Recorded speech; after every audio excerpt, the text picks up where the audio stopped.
You think you've moved on from your past. You've changed cities, changed jobs, changed partners. You tell yourself you're different now, that you've left all that pain behind. But here's what you don't realize. The past you're running from is running with you. It's in every decision you make, every relationship you sabotage, every self-destructive pattern you can't seem to break. Freud spent his entire career proving one devastating truth. What you refuse to remember, you're condemned to repeat. And the harder you run from your past, the more powerfully it controls your present. The only way out is through, and most people will spend their entire lives running in circles rather than face what's chasing them. Let's start with what Freud actually discovered about avoidance and repetition. In his early work with hysteria patients, he noticed something disturbing. His patients weren't just forgetting traumatic events. They were actively repressing them, pushing them deep into the unconscious mind where they wouldn't have to feel the pain associated with those memories. But those repressed memories didn't disappear. They transformed. They became symptoms, physical ailments with no medical cause, anxiety attacks that seemed to come from nowhere, compulsive behaviors that made no logical sense. The past they were trying to forget was expressing itself through their bodies and their actions. This is the foundation of psychoanalytic theory. Freud called it the return of the repressed. Whatever you push down into your unconscious doesn't stay buried. It comes back, disguised, distorted, but fundamentally unchanged. You might not remember the specific trauma, but you'll recreate it.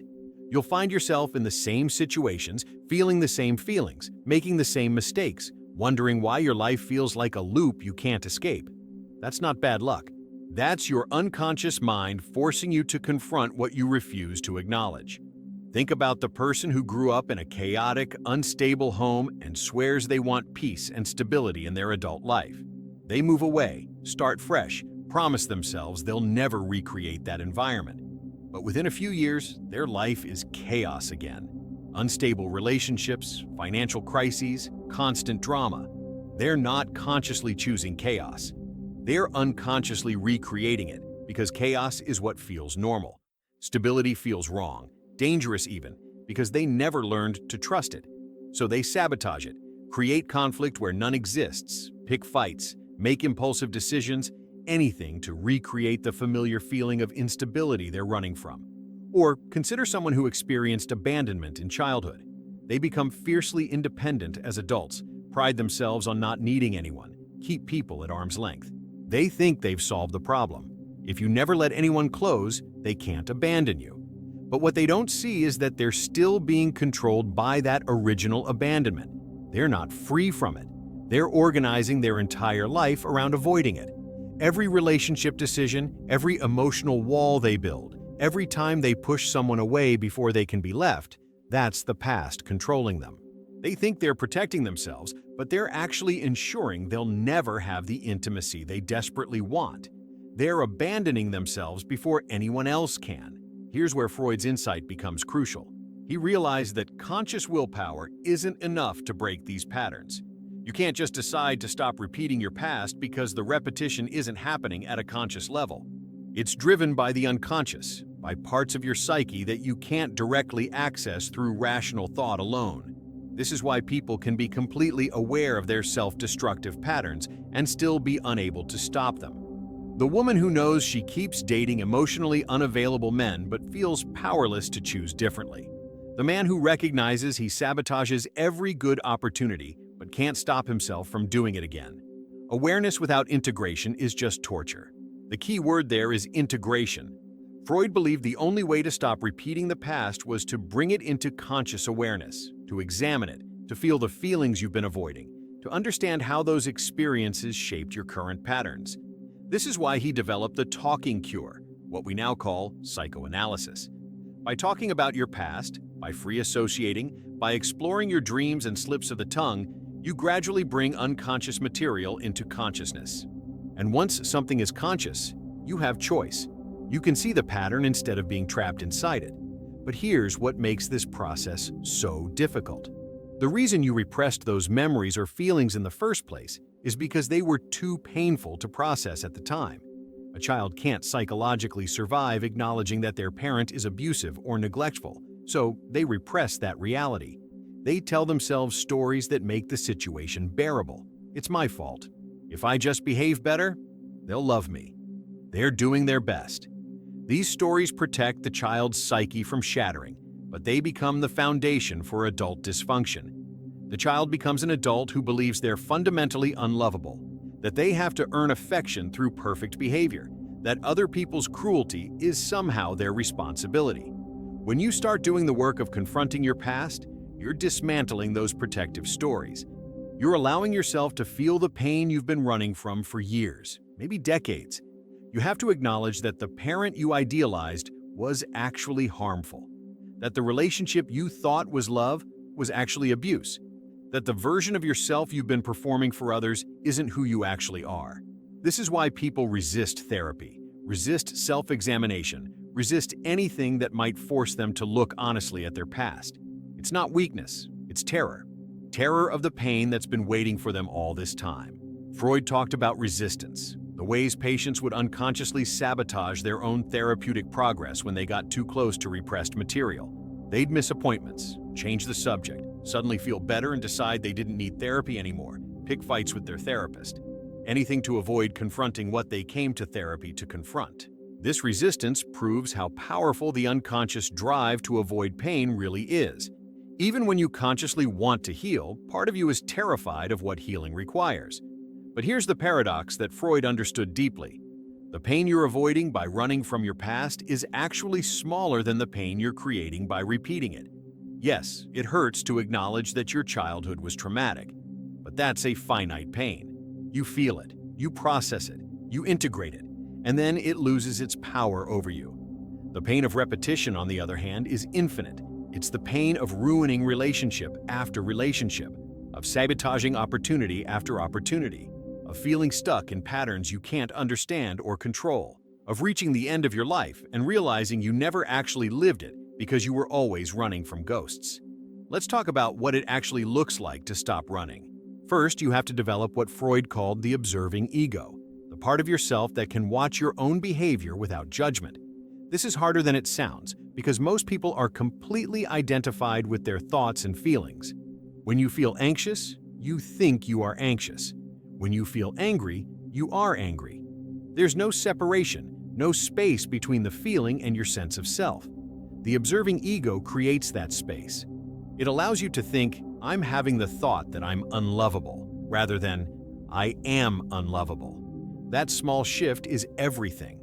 With that observing capacity, you can start to notice your patterns, not just intellectually knowing them, but actually catching yourself in the act of repeating them. You're on a date with someone emotionally available, and you notice yourself feeling bored, looking for reasons to end it. That's a pattern. You get offered a promotion, and you immediately think of reasons you're not qualified. That's a pattern. Someone compliments you, and you automatically deflect or minimize it. That's a pattern. The observing ego sees these moments as they're happening, creating the possibility of choosing differently. But observation alone isn't enough. You have to trace the pattern back to its origin. When did you first learn that emotional availability is boring? Probably when the most exciting relationship you witnessed as a child was chaotic and dramatic. When did you first learn that you're not qualified for success? Probably when a parent or authority figure consistently undermined your confidence. When did you first learn to reject compliments? Probably when praise was used manipulatively or when displaying confidence led to punishment. Every adult pattern has a childhood origin, and you have to connect them. This is where the real work happens. Not just understanding intellectually where the pattern came from, but actually feeling the feelings associated with the original experience. This is what Freud meant by working through. You have to grieve. You have to feel the anger at how you were treated. You have to acknowledge the injustice of it. You have to let yourself feel how scared that child was, how confused, how desperate for love and safety. Most people skip this part. They want to understand their patterns intellectually and then just decide to change them. But emotions don't work that way. Unfelt feelings don't disappear. They just wait. When you finally allow yourself to feel what you've been running from, something shifts. The past becomes the past instead of an ongoing present. You can remember what happened without being emotionally hijacked by it. You can acknowledge that your parent was abusive without feeling like that terrified child every time conflict arises. You can recognize that you were abandoned without organizing your entire adult life around preventing it from happening again. The memory remains, but its emotional charge dissipates. It becomes something that happened to you rather than something that defines you. This is when you stop repeating, not because you're trying hard to make different choices, but because the unconscious drive to repeat has dissolved. You're no longer trying to master the original trauma by recreating it. You're no longer seeking out familiar pain because familiarity no longer equals safety. The attraction to people who hurt you fades. The compulsion to sabotage good things loses its grip. You start making choices based on what you actually want rather than what your wounded child self thinks you deserve. But let's be honest about how rare this actually is. Most people never do this work. They spend their lives running, convinced that if they just run fast enough or far enough, they'll escape their past. They change cities thinking geography is the problem. They change partners thinking they just haven't met the right person yet. They change careers thinking the job was the issue. But everywhere they go, they take themselves with them. The patterns follow because the patterns aren't out there. They're in here, in the unconscious mind that hasn't been examined. Freud also understood that even when people do this work, it's not a one-time fix. The unconscious doesn't give up its patterns easily. You'll have moments of clarity and integration, and then you'll find yourself falling back into old behaviors under stress. This isn't failure, it's the nature of deep psychological change. You're rewiring neural pathways that have been in place for decades. You're changing patterns that developed when your brain was still forming. It takes time, repetition, and constant vigilance. The other brutal truth is that stopping running from your past often means losing relationships that were built on your dysfunctional patterns. If you bonded with friends over mutual victimhood and you stop playing the victim, those friendships might not survive. If your romantic relationship was based on codependency and you become healthy and independent, the relationship might end. If your family system required you to play a certain role and you refuse to play it anymore, you might be rejected or ostracized. Growth is threatening to people who are invested in keeping you stuck. This is why so many people start the work of facing their past and then retreat back into familiar dysfunction. The pain of growth becomes intense, the losses pile up, and running starts to look appealing again. At least when you were running, you knew what to expect. At least dysfunction was familiar. This moment, when the cost of change feels higher than the cost of staying stuck, is where most people quit.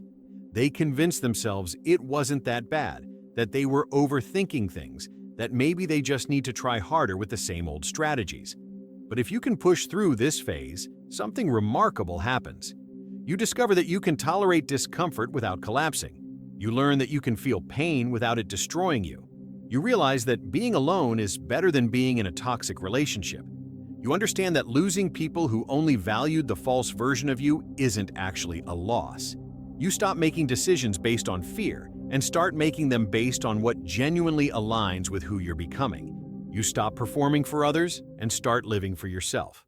Freud believed this process required the presence of another person, the analyst, who could help you see what you couldn't see yourself, who could withstand your resistance and your transference, who could hold space for your pain without trying to fix it or minimize it. Modern therapy is built on this foundation, but the principle applies beyond formal therapy. You need witnesses to your truth. You need people who can reflect back to you the patterns you're blind to. You need relationships where honesty is valued over comfort, where growth is celebrated even when it's messy. Here's what's at stake. If you keep running, you'll reach the end of your life never having been yourself. You'll have spent decades performing, protecting, defending against pain that you could have processed and released. You'll have missed out on genuine intimacy because you were too afraid to be vulnerable. You'll have passed your unresolved trauma onto the next generation, ensuring they'll have to do the work you refuse to do. Your unlived life will be the legacy you leave behind. But if you stop running, if you turn around and face what's been chasing you, you get your life back. Not the life you think you should want. Not the life others expect from you. Your actual life, built on your actual values, shaped by your actual desires. You get to experience relationships based on who you really are rather than who you pretend to be. You get to make choices that serve your growth rather than your fear. You get to feel the full range of human emotions, including joy, without the constant background noise of unprocessed trauma. The irony that Freud understood so well is that the past you're running from isn't actually behind you. It's in front of you, creating your future through repetition. Every time you repeat a destructive pattern, you're building more past to run from. The only way to change your future is to stop running from your past. You have to turn around, walk back through everything you've been avoiding, feel everything you've been suppressing, acknowledge everything you've been denying. You have to befriend the parts of yourself you've been treating as enemies. This doesn't mean dwelling in the past or using your history as an excuse for present behavior. It means bringing the past into full conscious awareness so it stops unconsciously controlling you. It means integrating your experiences into a coherent narrative where you're not the victim or the villain, but a person who experienced things, was shaped by them, and is now choosing to reshape yourself. It means taking full responsibility not for what happened to you, but for what you do with what happened to you. The moment you stop running is the moment you reclaim your power. Not power over others, but power over your own life. The power to choose differently. The power to break patterns that have defined your family for generations. The power to create relationships and experiences based on consciousness rather than compulsion. The power to feel your feelings without being destroyed by them. The power to be authentically yourself without apology or performance. Freud's central message, the one that made him so controversial and so transformative, is this: you are not doomed to repeat your past unless you refuse to examine it. The unconscious patterns that seem so powerful, so inevitable, so beyond your control, they only have that power because they're unconscious. The moment you bring them into the light, they become choices rather than compulsions. The moment you stop running and turn to face what's been chasing you, you realize it's not a monster. It's a wounded child holding pain that needs to be acknowledged, felt, and finally released. And when you do that work, when you stop running and start integrating, you don't just change your patterns, you change your entire trajectory. You stop repeating your past and start creating your future. And that's not just healing, that's freedom.